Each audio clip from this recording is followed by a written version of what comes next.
Amin. Haleluya. Shalom, selamat malam umat Tuhan dimanapun Bapak Ibu Saudara berada. Malam hari ini dalam program Breakthrough Prayer atau doa terobosan saya rindu. Sebelum saya membagikan firman Tuhan secara singkat malam hari ini, karena secara khusus saya akan berdoa buat setiap formulir doa atau pokok-pokok doa dari umat Tuhan yang sudah Bapak Ibu siapkan. Ya kan, seperti saya sudah sampaikan di setiap hari Jumat, minggu kedua, 3, 4 atau minggu kelima kita ada doa terobosan di mana secara khusus saya akan berdoa buat setiap formulir doa yang sudah dituliskan, pokok-pokok doa daripada umat Tuhan. Karena itu siapkan terlebih dahulu selembar kertas di mana saudara bisa menuliskan apa yang menjadi kerinduan saudara, apa yang menjadi pokok-pokok doa saudara, tuliskan satu persatu. Saudara yang rindu rumah tangganya dipulihkan, ekonominya dipulihkan, kesehatannya dipulihkan, tulis secara detail, tulis secara rinci. Ya, karena setelah saya membagikan renungan singkat dalam firman Tuhan ini, saya akan berdoa khusus buat setiap pokok-pokok doa yang sudah kita tuliskan. Nah, di tangan saya ada pokok-pokok doa dari setiap umat Tuhan yang satu persatu kita akan doakan saudara dikasih dalam Tuhan, dan kita akan angkat di altar kudus Tuhan malam hari ini bersama-sama. Saya di tempat ini dan saudara ada di rumah saudara masing-masing. Kita akan doakan setiap pergumulan kita secara khusus, dan saya percaya apa yang firman Tuhan katakan, apapun juga yang kamu doakan dan kamu minta, percayalah bahwa kamu telah menerimanya, maka hal itu akan diberikan kepadamu. Karena itu setiap formulir doa yang sudah tertulis, pokok-pokok doa kita, jangan dibuang, simpan dan terus doakan. Ucapkan berkat. Dan ketika pokok doa itu sudah tertulis, coret satu persatu. Oh, anak saya sudah dipulihkan, oh rumah tangga saya sudah dipulihkan, coret. Kalau ada masalah baru, pergumulan baru, tulis lagi di sana. Apa kerinduan saudara, tuliskan. Dan kita akan lihat satu persatu jawaban doa Tuhan akan kerjakan dalam hidupmu. Amin. Kita ambil Alkitab kita malam hari ini, saudara yang dikasih dalam Tuhan. Hari ini saya akan bagikan satu kebenaran firman Tuhan tentang penghalang dari sebuah terobosan. Ya, penghalang dari sebuah terobosan dalam kehidupan kita. Apa itu? Kita akan lihat sama-sama di dalam 2 Korintus pasalnya yang keempat. 2 Korintus pasalnya yang keempat, ayat 17 sampai dengan ayat 18. 2 Korintus pasalnya yang keempat, ayat 17 dan ayat 18. Yes. Sebab apa dikatakan di sana? Sebab penderitaan ringan yang sekarang ini, saudara mungkin sedang mengalami penderitaan. Saudara mungkin sedang mengalami kesulitan. Kau sedang mengalami kesusahan.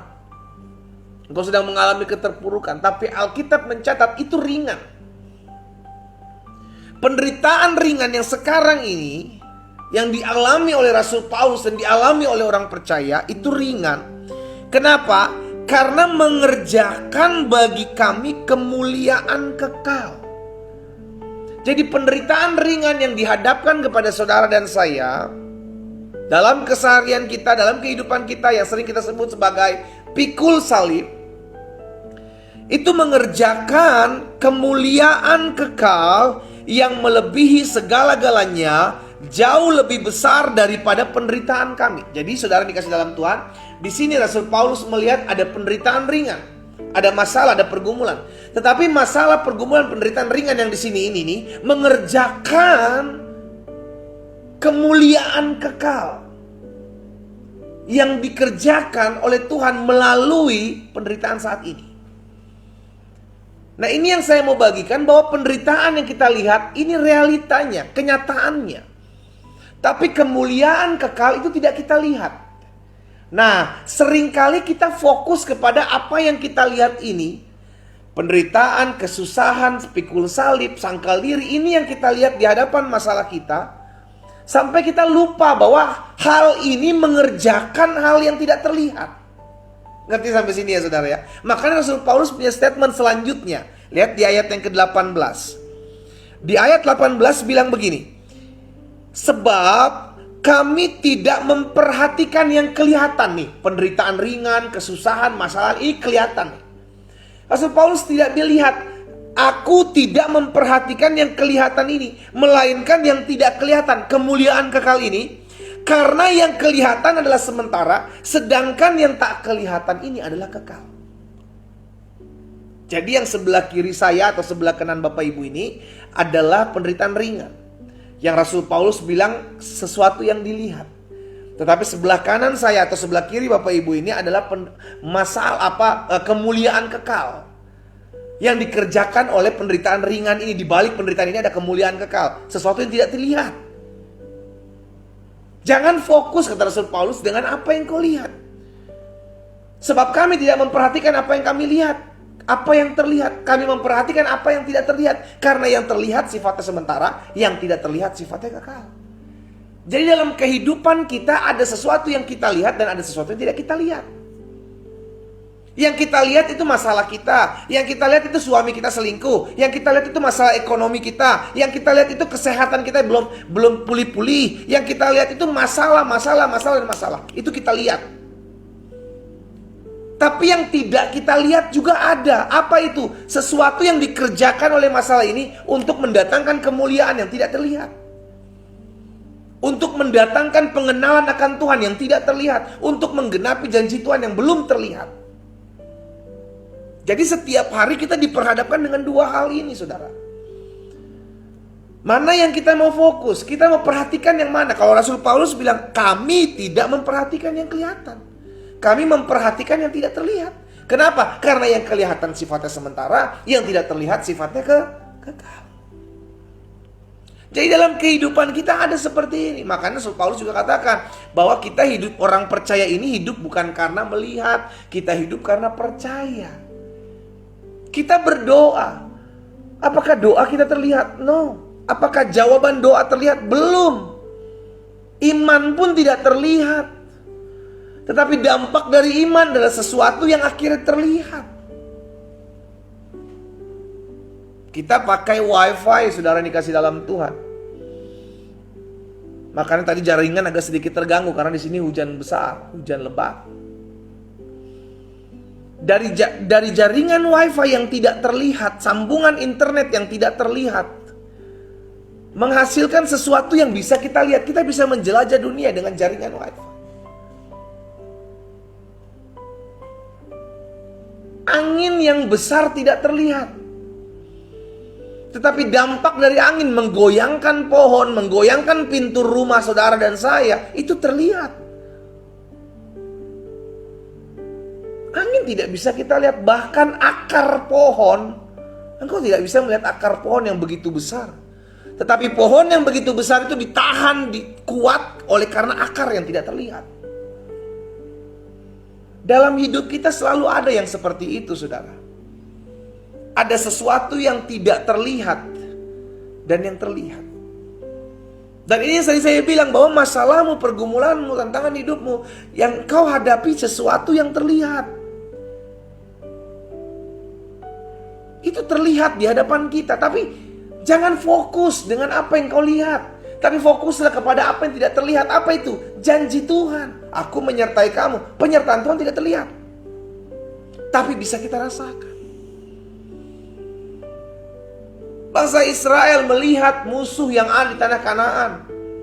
Sehingga 10 dari 12 utusan mengatakan, kita gak akan pernah bisa masuk ke tanah perjanjian. Karena orang-orang di sana besar. Itu yang mereka lihat. Tapi berbeda dengan Yosua dan Kaleb. Mereka melihat hal yang sama, tapi mereka tidak memperhatikan hal yang terlihat. Mereka memperhatikan hal yang tidak terlihat, yakni janji Tuhan. Sehingga mereka bilang, Tuhan pasti bisa membawa kami masuk ke sana. Dan terbukti, mereka berdua masuk karena fokus kepada sesuatu yang tidak terlihat. Sesuatu yang tidak terlihat bisa merubah sesuatu yang terlihat. Makanya coba saudara lihat Ibrani pasal 11, ayat yang ketiga. Ibrani pasal 11 ayat yang ketiga bilang begini. Karena iman kita mengerti bahwa alam semesta ini telah dijadikan oleh firman Allah. Alam semesta yang terlihat dijadikan oleh sesuatu yang tidak terlihat, firman Allah. Sehingga apa yang kita lihat, alam nyata ini terjadi dari apa yang tidak dapat kita lihat. Alam supranatural.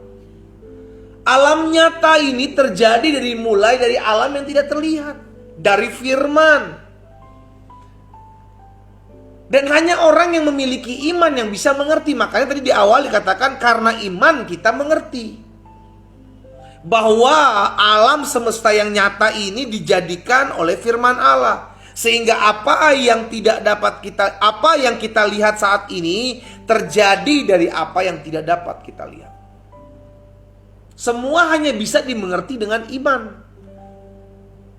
Orang yang gak punya iman akan berkata, oh tidak ada penciptaan, bumi ini terjadi karena ada evolusi, ada Big Bang. Karena tidak punya iman. Gak bisa mengerti karena iman buat orang mengerti. Taruh tangan kanan kita di dada. Sama-sama bilang sama saya, iman membuat saya mengerti apa yang tidak saya mengerti. Amin. Iman membuat kita mengerti apa yang tidak kita mengerti. Jadi iman penting gak? Penting. Karena iman kita bisa melihat sesuatu yang sebelum kita tidak pernah lihat. Dari mana timbul iman? Alkitab jelas katakan iman timbul dari pendengaran. Pendengaran akan firman Kristus. Bayangkan orang yang gak pernah dengar firman, orang yang gak pernah renungkan firman, ya wajar kalau akhirnya dia memutuskan bahwa Tuhan itu tidak ada. Karena gak pernah timbul iman, gak pernah ada firman. Itu yang terjadi. Nah hari ini yang saya mau bagikan buat setiap kita saudara, bahwa dalam kehidupan kita ada dua hal ini. Ada yang terlihat dan ada yang tidak terlihat. Dan seringkali yang terlihat membuat kita sakit hati. Yang terlihat membuat kita takut. Yang terlihat membuat kita khawatir. Keadaan, kenyataan, realita yang kita lihat membuat kita terkadang goncang. Tapi sekarang jadi pertanyaan besar buat setiap kita orang percaya. Apakah kita mau fokus kepada dengan apa yang kita lihat saat ini, atau kita tetap pegang janji Tuhan sesuai dengan apa yang difirmankannya? Keputusan ada di kita. Dan salah satu hal yang membuat anak-anak Tuhan tidak bisa melihat terobosan dalam hidupnya adalah karena fokus kepada apa yang mereka lihat. Sehingga mereka berkata, kayaknya Tuhan udah gak mau buat mujizat di dalam hidup saya. Toh buktinya sampai sekarang rumah tangga saya gak bisa dipulihkan nih. Kayak Tuhan gak bisa kerjakan mujizat dalam rumah tangga saya deh. Dalam kesehatan saya, dalam ekonomi saya. Kenapa? Karena yang saya lihat belum terjadi perubahan. Sehingga akhirnya mulai tawar hati, mulai down, mulai terpuruk. Lama-kelamaan dia akan mulai lenyap dari pengenalan akan Tuhan. Yesaya pasal 1 ayat 19. Yesaya pasal yang pertama ayat 19 bilang begini. Jika kamu menurut dan mau mendengar, maka kamu akan memakan hasil baik dari negeri itu. Lihat perkataan ini. Jika kamu mau menurut dan mendengar, ini sesuatu hubungan antara manusia dengan Tuhan. Menurut dan mau mendengar, itu bicara hubungan yang tidak terlihat. Tetapi dampak dari hubungan itu apa? Engkau akan memakan hasil yang baik dari negeri itu. Sesuatu yang kau bisa nikmati. Sama dalam kita mencari Tuhan, kayaknya seakan-akan tidak ada perubahan. Tapi engkau akan lihat sesuatu yang baik terjadi dalam hidupmu. Katakan amin. Sekalipun kau belum melihat, tetapi firman Tuhan jelas katakan, selama engkau mau menurut, selama engkau mau mendengar, selama engkau mau menjalin hubunganmu dengan Tuhan, sekalipun kau belum melihat apa-apa, namun engkau akan mendapatkan janji Tuhan. Engkau akan memakan hasil yang baik dari negeri itu. Asalkan kau lakukan ini, menurut dan mau mendengar. Siapapun malam hari ini, dimanapun saudara berada, jerih lelahmu dalam mencari Tuhan tidak ada yang sia-sia. Jerih lelahmu dalam mendoakan suamimu, Bu, tidak ada yang sia-sia, Bu. Jerih lelahmu, Pak, dalam mendoakan istrimu, tidak ada yang sia-sia. Jerih lelahmu orang tua dalam mendoakan anak-anakmu, tidak ada yang sia-sia. Apa yang kau tabur dalam roh, adalah sebuah kehidupan. Tapi apa yang kau tabur dalam daging adalah sebuah kebinasaan. Terus tabur sesuatu dalam rohmu. Terus tabur sesuatu dalam rohmu. Terus tabur sesuatu dalam rohmu. Engkau akan menuai hal-hal yang dahsyat. Sesuai dengan Yesaya pasal 1 ayat 19 ini. Jika engkau mau menurut dan mendengar, bicara hubunganmu dengan Tuhan. Mau menurut dan mau mendengar, bicara relationshipmu dengan Tuhan. Dan engkau akan memakan hasil yang baik dari negeri itu. Dampaknya engkau akan lihat sesuatu yang dahsyat terjadi dalam hidupmu. Nah, saya pelajari begini. Itu sebabnya penting sekali untuk kita dapat membuka mata rohani kita, sehingga kita tidak fokus dengan apa yang kita lihat. Karena mata jasmani kita hanya melihat masalah, mata jasmani kita hanya melihat kesusahan. Tetapi janji Tuhan ya dan amin. Dan itu yang sebabnya kenapa, bagaimana caranya Pak? Bagaimana caranya supaya saya bisa fokus kepada sesuatu yang tidak terlihat? Karena pada dasarnya manusia hanya fokus kepada apa yang dia lihat. Makanya banyak orang-orang muda cari pasangan yang cantik, yang tampan, yang terlihat. Padahal ketika Tuhan memilih Daud, Tuhan tidak melihat fisiknya. Tuhan bilang sama Samuel, jangan kau pandang paras dan rupanya. Sebab apa yang dilihat manusia tidak dilihat oleh Tuhan. Manusia melihat rupa, Tuhan melihat hati. Manusia hanya melihat sesuatu yang nyata di depannya.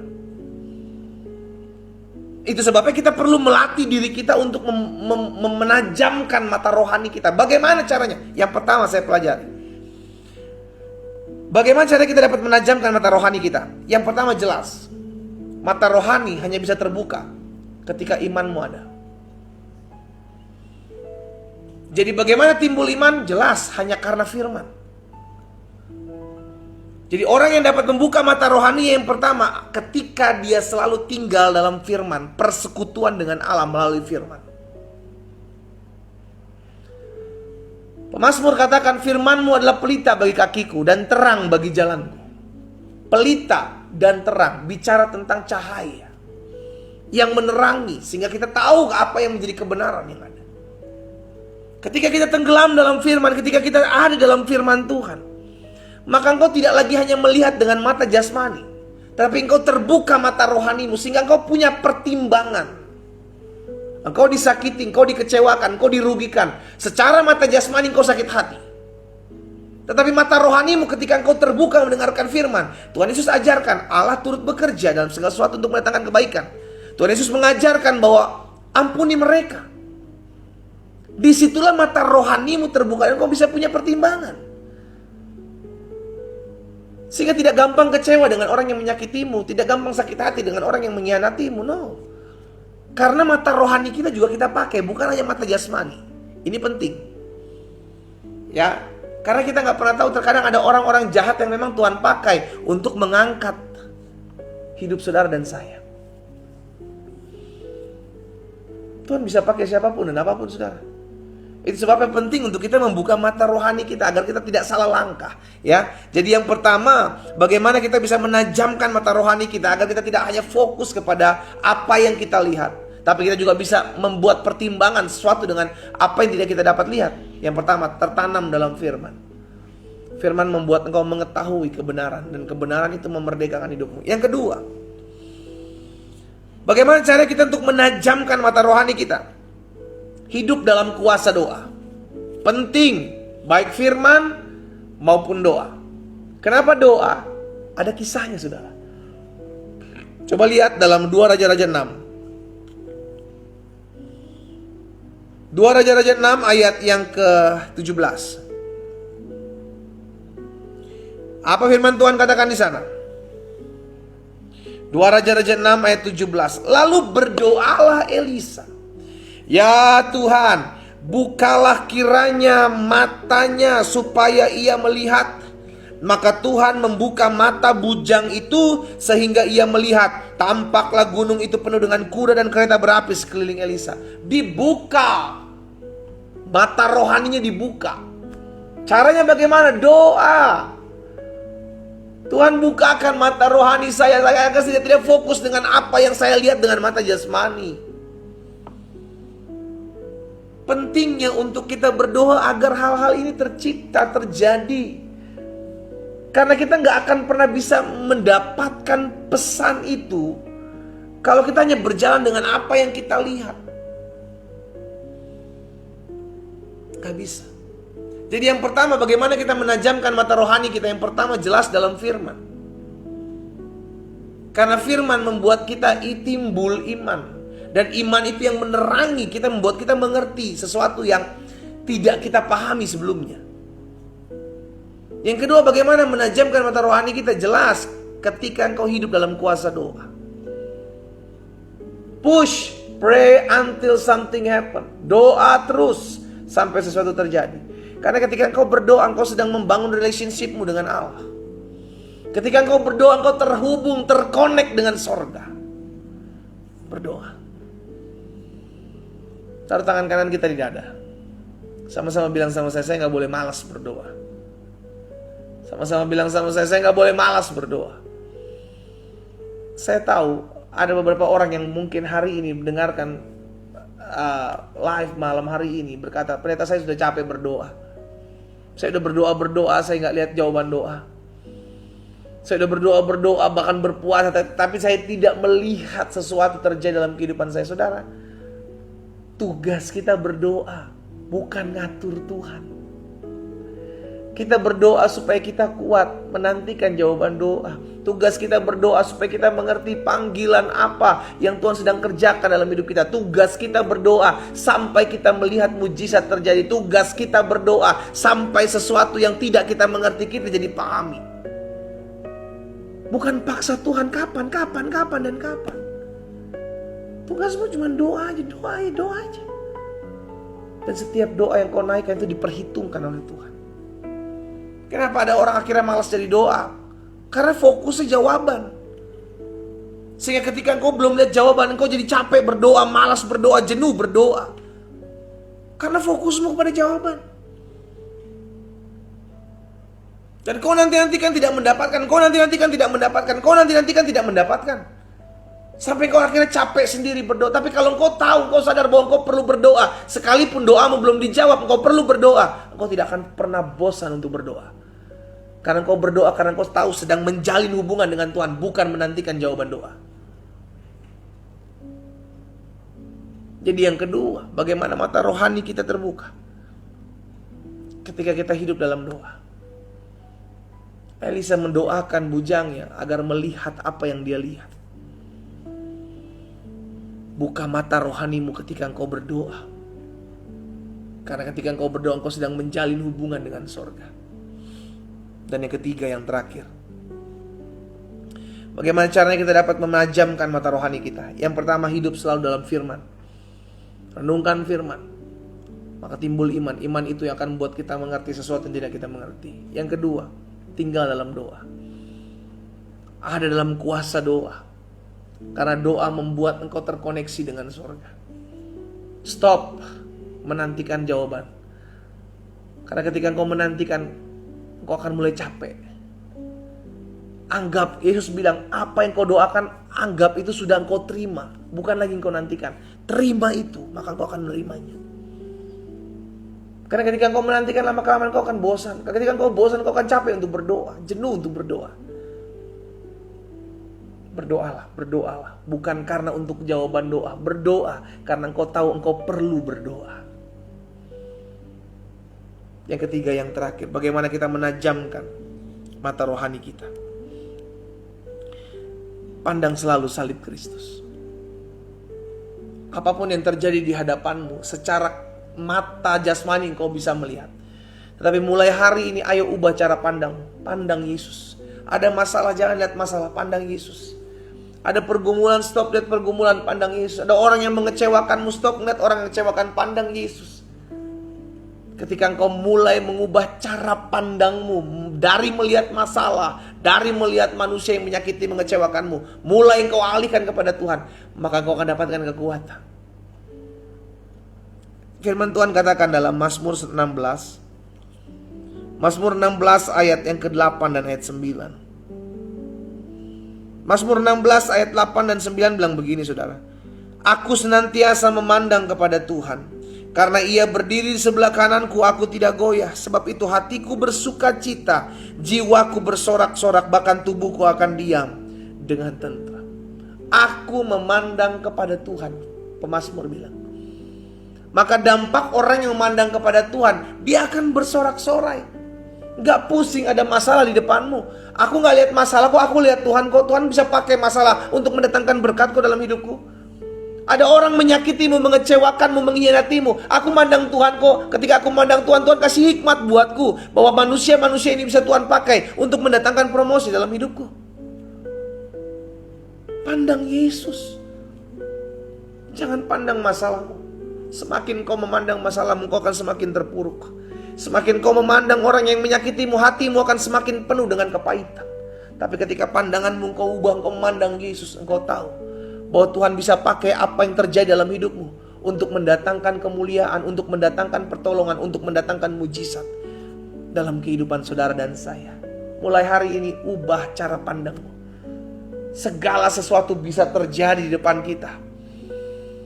Tapi mulai jangan pandang apa yang terjadi, pandang salib Yesus.